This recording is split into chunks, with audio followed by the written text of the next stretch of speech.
How's it going, everyone? Welcome to the lab for demo video. Sorry I don't have my camera on. We are in the middle of the hailstorm, so my face is really close to the computer just to try to drown out the sound of the heavy rain and the hail hitting the window. So this will be a quick explanation video. In lab 4, basically what we're going to do is take the code from lab 3 and modify it in order to perform what is known as input validation. So the code in lab 3 asks the user to enter an input between 1 and 10. We then generated a random value between 1 and 10, and we displayed both to the user. So we were really trusting that the user would enter a value between 1 and 10. However, in software workflows, in that case in the lab, it didn't matter because all we did was take that numerical value, which was stored as a double. We used the num to string function in order to convert it to a string, and then we put it together with other strings through concatenation. However, what usually happens in professional enterprise workflows is we don't necessarily know. We might only be working on one block of code. So if we don't validate that input to make sure it's both the right type of input and also has the right characteristics of whatever we're looking for, we could run into big problems downstream. And the way that you actually, the most simple way to validate a user's input is by using conditional program execution. A lot of those concepts that we talked about in lecture 5. Particularly in this case, all we're going to do is check that the value is between the specified range of 1 and 10. That's going to require us to use the comparison operators. Remember, when we use comparison operators, like we talked about in the first module of lecture 5, we're going to generate logical data types. And those logical data types are what actually are integrated within the conditional control structures that we talked about, like the while loop, in order to allow for, in the case of a while loop, a code block to repeatedly execute until a condition is met. So let's talk about how we're actually going to do the modification of the code. And basically what you're turning in here is a revised version of your lab 3 code.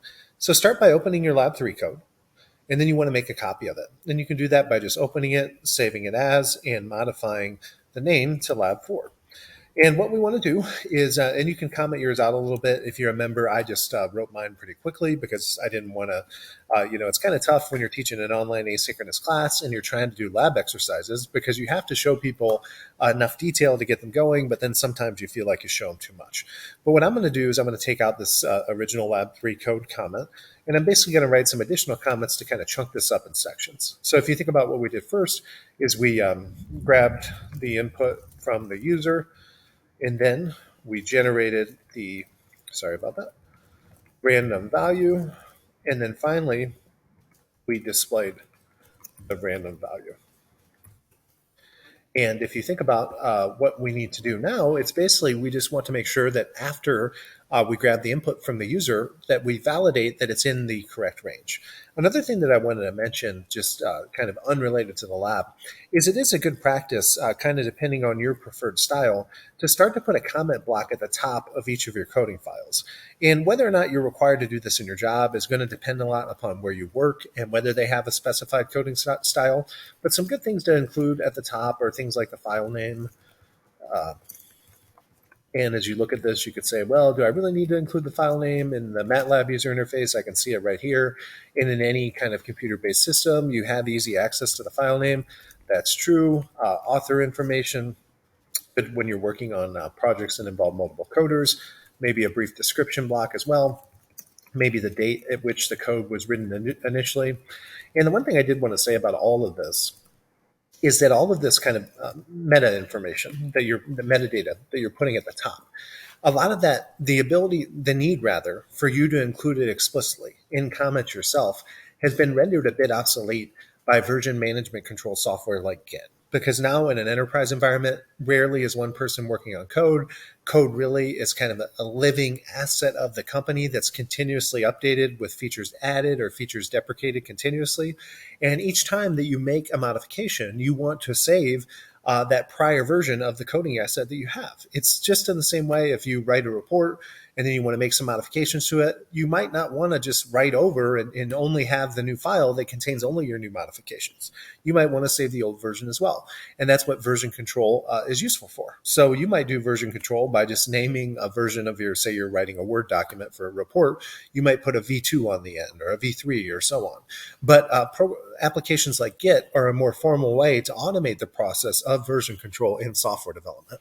And you probably, even if you haven't heard of Git, have heard of GitHub, which is kind of a web-based interface that automates the version control process to generate a web-based portfolio of all of your code that you write.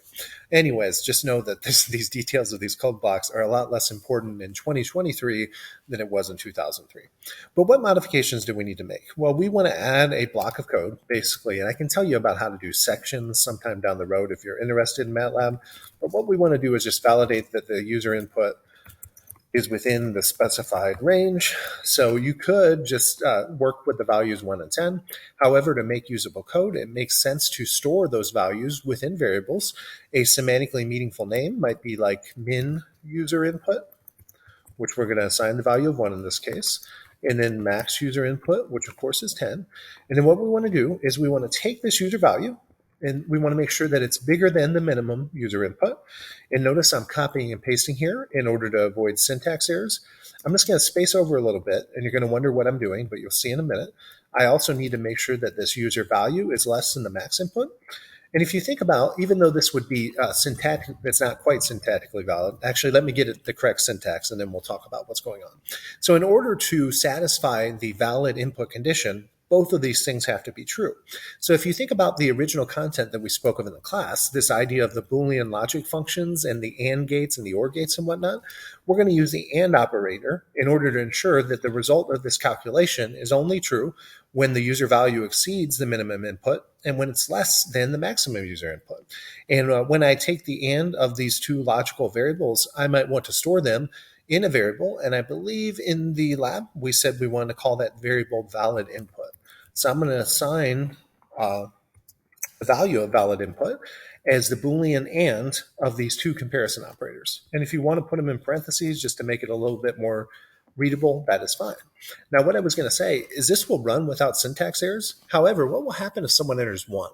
Well, is 1 greater than 1? No, 1 is equal to 1. And usually when someone says between 1 and 10, they don't really mean between 1 and 10. They mean inclusive of 1 and 10 and also in between. So you probably don't just want to use the greater than operator, greater than or equal to, or less than or equal to would be the appropriate way to go. Every time you make a modification to your code, it's good to validate that it works. So we'll save the script. I'm going to show you today how to do debugging as well. What you might want to do is go to the line that really matters in what we modified, line 11 here, and mouse over the line number and left click. And you notice that what happens is, if you look at a tooltip, it says pause execution at line 11. You would want to actually open your command window and then click the run button. And notice that the code will, initially it's going to be waiting for input. Basically where it's hanging up here is line 8. And you could put your breakpoint earlier, but I'm going to enter like the number 12 here. And the next place that the code is hanging up here is at line 11. And I had another breakpoint at 17. Sorry about that. But here at line 11, if you notice what is happening, and you can see all of the variable values that are within scope of the program at this point of execution. The minimum user input and maximum user input have been defined. They're hard-coded. Of course, the user prompt has been defined, and the user value was determined when I gave that input. Now, what's going to happen? If user value is 12, since 12 is greater than or equal to 1, I would expect this to be true. However, since 12 is not less than or equal to 10, this should be false. True and false should give me false. Valid input is now not defined. However, when I hit the step button within the editor tab, notice that valid input will be defined as 0. So that's how you can do some debugging and make sure that this code is working before you go through integrating it in a while loop. So we've done the first step. We've achieved that first objective. We have an actual Boolean variable that tells whether or not the user has entered a valid input. So what can we actually do with that?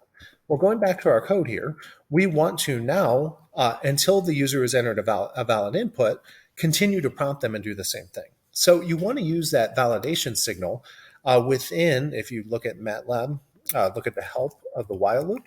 Remember that the syntax of the while loop, you have your keyword while at the top, and then you have your logical variable that as long as this variable is true, this code will continue to execute over and over and over, which is why it's really important to make sure that you have a way to update your logical control variable, here denoted as expression, within the loop, or this will just repeat forever. So in terms of the way that we've set up our code here, we have valid input, and valid input is 1 whenever a valid input is entered. So really what we want to do is we want to repeat something while the input is not valid.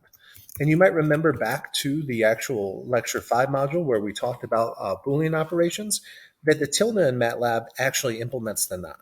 So what we've done here is we've kind of framed out a while loop that will run as long as the valid input logical variable is actually false, because when it's false, not false will be true. So you're basically only going to enter this, and you can put a comment if you want. You will enter when the input is not valid, and you can say that not valid is because of tilde. Well, what are you going to want to do in this case? Well, really all that you're going to want to do is repeat everything that you did above. So for now, I'm just going to copy it all. I'm going to put it inside my loop. I'm going to make sure that my formatting is pretty, even though this doesn't affect your syntax. It's just a style thing. Tab over and make sure that everything is aligned. We probably don't want to repeat the same prompt. We probably want to change our prompt, and I will define a new variable, maybe call it user prompt wrong, and then make sure that that's what we're going to use as the input here. And what we want to tell them is that your value was not between 1 and 10. Try again. And you can type whatever you want there. We're going to recapture the user input value. Notice that we can redefine the upper and lower, or the maximum and minimum user inputs. However, since they're defined outside of the loop, there's no need to do that. So you can just take that off. However, you will have to, inside the loop, check whether or not the input is valid again, because without that, there's not going to be a way for the Boolean value of this control variable of the loop to ever change. So let's use our same debugging technique and see how this works. So I'm going to, again, stop at the point. I'm just going to stop at the first line to show you how this works. I'll run it. If you notice there's nothing in the workspace because I've cleared all the variables, I'll step that will execute line 7 and define the user input. I'll step and execute line 8. It's going to ask me for a value. Say I put like -2 in here. That certainly is an integer value, so it can be taken as input. Notice executing line 10 will define the range of valid inputs. Executing line 11 will generate a Boolean variable that will tell me whether or not the input is valid. In this case, since the number is less than the minimum value of 1, that input valid signal is 0. Not 0 will be 1. Since the control variable or the expression for the while loop is 1, this code will run. Not surprisingly, when we step in, we notice that we go inside the loop now. Line 14 is going to redefine the wrong prompt. It probably would be good coding practice to move that outside the loop, because if someone enters something, the wrong value, you don't want to redefine that same prompt over and over and over. So no need to have that in the loop. Never want to have code in the loop that only needs to run one time. This is going to prompt again and ask us to enter our value here. So say now I am going to enter -5. Also not correct. What is going on? Let's go back here. If you notice, we're at line 17. Valid input initially was -1 because the first input was not valid. I've entered valid input was 0 since I entered a negative value. It was not valid. I entered another negative value, so this should stay 0. It does. Now what's going to happen? You go to the end of the while loop, and we're going to see whether or not we're going to re-engage in the while loop. Since valid input is still 0 because no valid input has been entered, not 0 is 1, the while loop is going to execute again. So when you step through, don't be surprised that it goes back to line 14 this time. It's going to prompt us again, just to give you a little bit of peace. Let's enter a valid number here, like 4, and let's see what happens. Look at valid input, it is 0. However, once user value has been updated to a valid value of 4, once I execute this line, valid input will go to 1. And then now when I get to the end of the for loop, it won't repeat again, because not 1 is 0, while 0 means that the for loop is not going to run. So this is exactly what I'm looking for. And this is one way to do it. There's actually another way to do it that's a little bit more efficient, where, anyways, I'll see if anyone can figure it out on their own. I'm going to stop debugging. What you want to turn is just this M file. Just upload your M file to the actual portal, and that is all you need to do for this lab. So hopefully it's, I know it's always easier to hear someone and watch someone do it. If I were you when I'm doing these labs, if I were you and I was a student, when you're doing the labs, I would watch the whole video, but I wouldn't do it along with me. And I know you're like, well, why wouldn't I do it along with him? He's doing the whole thing. That is true. But if you really want to make sure that you're getting this stuff, watch the video, go take like a 20 or 30-minute break, and try to do it again yourself without necessarily watching the video. That way you know your risk is scoped. You can always go back and watch the video and just follow along or repeat after me. However, you'll really learn it by trying to kind of take what's been implanted in your mind and coding it up. The ideal scenario would be to watch the video the night before, get up the next morning, and then try to do the lab. So hopefully this was helpful for you. Hopefully the exam goes well for you, and I'll talk to you all soon.